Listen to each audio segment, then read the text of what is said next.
Hello everyone, my name is Elias Aydi. I'm a postdoc at Michigan State working with Laura Chomiuk. And as you can see in my title, I'll be talking about novae in a planetary nebulae conference. But don't lose interest just yet. Of course, the work I'll be showing today is done in collaboration with a lot of friends. So as a brief introduction, novae are stellar eruptions that occur in cataclysmic variable systems. These are binary star systems consisting of a white dwarf accreting material from a Roche filling companion. The accreted material build up on the surface of the white dwarf, increasing the density and pressure. At a certain critical point, a thermonuclear runaway is triggered on the surface of the white dwarf, ejecting at least parts of the envelope with velocities ranging between 500 and 5,000 kilometers per second. The emission from the remnant nuclear burning on the white dwarf diffuse through the ejecta and peak initially in the optical and then the ultraviolet. And as the ejecta expand, they become transparent to the nuclear burning on the white dwarf surface, which peaks in the super soft X-rays. When the party is over, the accretion resumes on the surface of the white dwarf, building up for the following eruption. So in a nutshell, novae accrete, erupt, repeat. Based on this picture, we expect that the optical light curve of a nova would show a quick rise to a peak, followed by a smooth decline. But novae don't like to behave. And we see a diversity of optical light curves, from long-lasting peaks to multiple maxima and flares to oscillations, and only a small fraction of novae show well-behaved smooth decline. And actually, this is my reaction every time I look at this plot, because for real, what's happening here? Another misbehavior of novae appears in the remnant nebula of the eruption. While some novae show spherical symmetry of what we do expect from a single ballistic ejection, other nova nebulae diverge from spherical symmetry, showing elliptical structures, rings, and bipolar flows. Several suggestions have been made to explain these structures, including the role of binarity, common envelope interaction, multiple flows, etc. So in summary, novae as we know them are stellar eruption which luminosity is powered by thermal emission from a hot white dwarf. But this picture has been challenged recently with Fermi detecting GeV gamma ray emission from several novae. And it was a shock, literally, because you need shocks to accelerate particles to relativistic speed, so they emit gamma rays. The first nova observed to emit gamma ray in 2010 was nova V407 Cygnus, and this nova has a giant companion. So the gamma ray emitting shocks were suggested to occur between the nova ejecta and the dense circumbinary medium enriched by the giant winds. But later, Fermi detected gamma rays from several novae which do not have giant companions, i.e. have main sequence dwarf companions. So where the shocks are happening? One of the current models suggested to explain the formation of these shocks predict that the shocks are internal to the nova ejecta and occur at the interface of two outflows, an initial slow, dense ejection, possibly directed in the equatorial direction by the binary motion, followed by faster winds, which slams into the slower ejection, producing gamma ray emitting shocks. In a similar scenario to the interacting with models of planetary nebulae, and of course, deviating from a just single ballistic ejection. This scenario is mainly based on the radio imaging of a 2012 nova called V9591. The color images I'm showing here are thermal emission, while the black contours are synchrotron emission. Early on, we see an unresolved blob. Then we start seeing two distinct blobs moving in a specific direction. And then around 2 years later, the symmetry flips, and we see two blobs moving in the perpendicular direction. So what we think is happening is that initially we cannot resolve the nova ejecta, but later we start first resolving the faster bipolar flow, which is expanding at greater speeds. 2 years later, the fast flow has dissipated, and now we can resolve the initial slower and dense flow. The model predicts that the gas temperature at the location of the shocks should be around 10 to the power 6, 10 to the power 7 Kelvin, which means the shocks should radiate in the X-ray regime. But we do not see much X-rays. We see mainly optical and gamma rays early on, because we think that the X-rays are absorbed by the dense ejecta ahead of the shock, reprocessed into lower energy, so they escape in the optical and ultraviolet. The observed gamma ray luminosity of several novae so far is in the range of 10 to the power 35, 10 to the power 36 ergs per second, which is around 1% of the volumetric luminosity of a nova. But based on the standard gamma ray emission mechanisms, we expect that only a few percent of the shock power is used to accelerate particles to relativistic speeds. And only 20% of these are emitted in Fermi-like passbands, meaning that only 1% of the shock luminosity is emitted in Fermi gamma rays.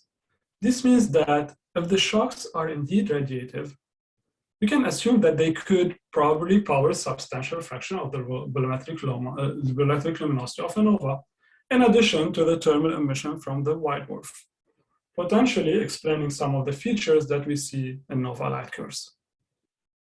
Of course, shocks has been theorized to contribute to the luminosity of other events, such as type 2 and supernovae, stellar mergers, tidal disruption events, but direct observational evidence has been lacking. The first observational support for this model came in 2016 with NOVA assassin 16MA, which optical light curve in blue on this plot and gamma ray light curve in black were correlated. I know correlation doesn't necessarily mean causation, but there is no reason for the optical and gamma ray light curves of a nova to follow each other unless they share the same origin, which is presumably the shocks. Okay, if NOVA assassin 16MA did not convince you, NOVA assassin 18FV or V906 car will convince you for sure. This nova was discovered by Assassin in March 2018, and it was a bright naked eye nova. We were actually very lucky with this nova because one of the satellites of the Bright Nanosatellites constellation was observing the same field of the nova when it erupted. This led to one of the best sampled optical light curves for a nova to date, tracking the eruption from its start and showing multiple short-lasting flares of the order of a couple of days, and with an amplitude just shy of a magnitude. Okay, we have this magnificent optical light curve, but what did Fermi see? Unfortunately, when the nova erupted, Fermi was not observing due to technical issues with its solar panels. But when Fermi came back online 23 days after the eruption, this is what we got. Again, the best sampled gamma ray light curve of a nova to date, showing multiple flares, distinct flares, correlated in time with their optical counterparts. And this is a huge. The fact that these flares occur simultaneously in time in both bands means that they very likely share the same origin, which is presumably the shocks. And the fact that the luminosity of the nova doubles during these flares means that the shocks could indeed power a substantial fraction of the volumetric luminosity of the nova. Therefore, this set of unprecedented space observation present us with the first direct observational evidence that shock could indeed power the luminosity of stellar eruption. This is a screenshot from the NASA press release, and here I'm showing a video from the press release of what we think happened during the eruption. So the video shows two colliding flow scenario, again similar to that of Nova and Mon 2012, and to the colliding wind scenario of Planetary Nebulae. But how did we conclude this? Did we have any imaging of the nova? Not really. But we had almost daily cadence high resolution spectroscopy. I'm showing here the evolution of H-alpha line profile. And initially during the rise to peak, we see a P Cygni profile with velocity of a few hundred kilometers per second. As the nova reach optical peak, we suddenly see broad emission emerging with velocities of more than 1,500 kilometers per second, while the P Cygni profile is still superimposed on top of it. This indicates the presence of two physically distinct ejections, with the first one blowing from the inside of the slow one. Also, this observation helps us better understand what happened early on during the eruption of the 906 Carini, and prove that high-resolution spectroscopy is an important tool to explore the ejection scenarios in novae. But of course, this is nothing new. The presence of multiple spectral components has been reported since the 40s, with Dean McLaughlin, Cecilia Paine-Gaposchkin, and the like, who observed these spectral components and associate them with multiple shells of gas or ejections. Yet the question remains whether novae exhibit a single ballistic clumpy ejection or multiple flows, and if this two outflow scenario is indeed universal to all novae. So I've been carrying out efforts using a variety of telescopes and resources to observe as much novae as possible before they reach optical peak. And we found an interesting trend in all these novae. Here I'm showing a sample where first, thank you. First, we see a slopey signal profile before peak, and then a broad emission emerges after peak, where the P signal profile is still superimposed on top of it. So this is very similar to what I just described for NOVA V906 Carina. But the fact that we see the same spectral evolution in all the novae we observe indicate that this two-flow scenario is probably universal. If so, this would make novae miniature common envelope events, which can be used to constrain the physics of common envelope evolution and ejection. And unlike planetary nebulae and stellar winds, novae evolve on timescales of days, giving us a chance to observe and test the interacting winds model in real time. Particularly when using facilities like CHARA, for example, which allow us to resolve the ejecta of novae during the first days of the eruption. Here I'm showing some very preliminary results from a recent nova which erupted earlier this year and was actually evolving very rapidly. These reconstruction images from CHARA indeed show a shift from spherical symmetry just like a couple of days after the eruption, with an elongated central structure and what looks like bipolar blobs expanding at a greater rate in the perpendicular direction. Yes, this seems might be an overinterpretation at the moment, but we are doing our best to increase the sample of novae observed early on with CHARA and complemented by later imaging using, for example, the VLA in the radio to try and come up with solid conclusions about the ejecta shaping in novae. And now I can leave you with my summary. Thank you.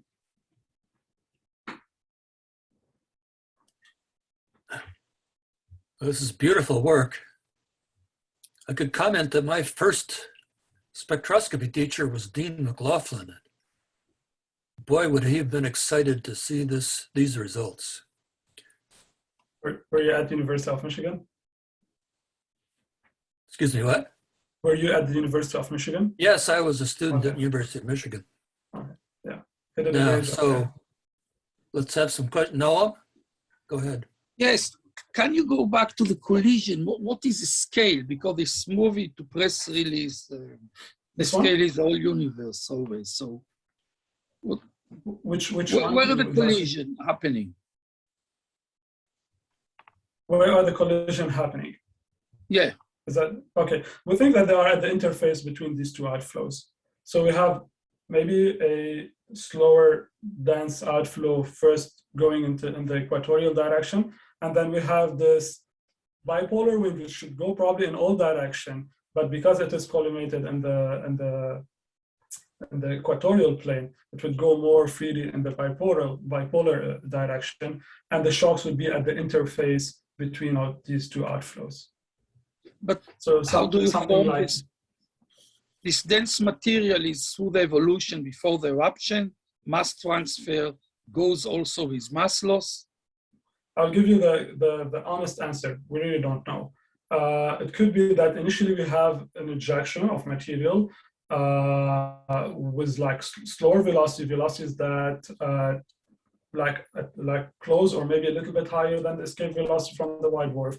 And then the binary motion might help during like a common envelope scenario might help expelling this and giving momentum to this envelope, which is the puffed up envelope of the nova. But then maybe it's due to remnant nuclear burning on the white dwarf, you have wind that is radiation-driven wind that is colliding with this earlier, slower ejection. From the moment you see the eruption, say the nuclear reaction on the surface of the white dwarf until you see the gamma ray burst, gamma ray, how long does it take? Usually we see the gamma rays around the same time as the optical peak. So for example, the collision is very close to the white dwarf. The collision is very close to the white dwarf. Yeah, these are internal shocks. So for example, here if Fermi was working properly when the nova erupted, I would expect that we see the gamma rays around day 10 when the optical also peaked. But this is already 10 days after the outburst. Yeah, it depends on the nova. So some novae rise to peak in around, I don't know, couple of hours or a few hours. And then we see gamma rays directly from the beginning. And some novae take like 20 days to reach peak, and usually we see the gamma rays after 20 days. So there's a delay between the eruption and when we see the gamma rays.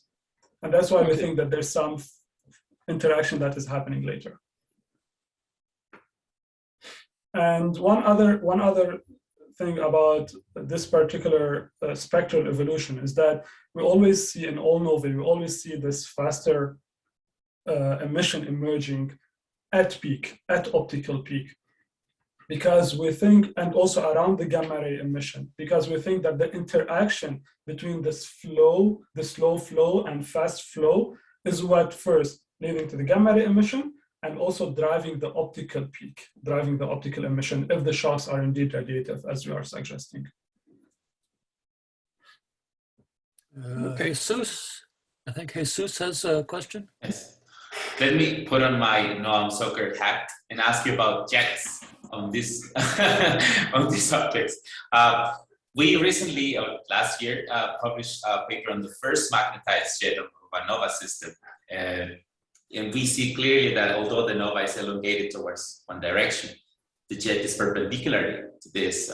We detected it with Chandra and XMM. Do you see jets in all these objects, or kind of similar to what we have discovered?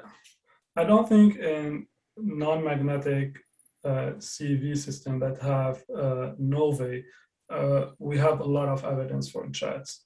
Some novae in symbiotic systems, like Arasov, for example, showed evidence for jets, or I would call them bipolar outflows. But I mean, there's some work in the literature based on different type of observation of people claiming that there are actual jets in novae, even from early on in the eruption. I'm not sure if this evidence is solid. Thanks. Very nice talk. Miguel? Hi, well, thanks for the talk. Do you think you could somehow compute the masses of the ejecta from the H alpha and H beta and the extinction and so? The main tool we use to estimate the ejecta mass is the radial light curves. And they can give us an idea about the mass ejection with, I would say, good certainty. Using the spectral line profiles, I mean, early on the ejecta are very optically thick, so it could be a bit challenging. Later on, during what we call the nebular phase, we can use the line profiles to first model the morphology of the ejecta and maybe have some estimates about the ejection masses. But early on, it could be a bit challenging. Yeah, but I'm happy enough if you can get them from the light curves, you say, and from the radial light curves. From the radial light curves. Yeah. And what is the typical mass of the ejecta in these cases? Between 10 to the power minus 4 to 10 to the power minus 7 solar mass. I mean, highest is 10 to the power minus 4, 10 to the power minus 5. I'd be more comfortable with that. Yeah. So very, very low masses. Very low mass, but very dense. They are one of the densest ejecta in like astronomical events. That's why we have these shocks that emitting gamma rays. Yeah. I mean, I will show you a plot. I hope I have this plot somewhere in my backup slide. Yep, here we go. There's a comparison between, so the velocity of the shocks are like 2,000 kilometers per second, not very high compared to other events. But look at the density, how high it is compared to other events that people might be familiar with. And yeah, novae ejecta are quite dense. Okay, thanks. Joel, do you still have a question? Well, in a way, I guess this plot, completely destroys my question. It's a very naive question. It's embarrassingly naive, but I feel like I think it's important to ask it anyway, which is thermonuclear reactions generate gamma rays. So can you conclusively rule out the idea that you're just you're not just seeing residual thermonuclear reactions from like the tail of the nova outburst? Yes, for several reasons. So the TNR gamma rays are not in the GeV. So these are GeV gamma rays. And Okay. I don't think, so I don't think the TNR would reach that high energies. We might see some lines in the high keV, but I don't think we see GeV from TNR. And also, to like in some novae, the gamma rays could still go for like 3 months. So these are long lasting because we think that there are like winds, continuous winds, leading to continuous shocks and continuous gamma ray emission. Right. So, Okay. Thanks. yeah. Thanks. Yeah, that totally clears it up.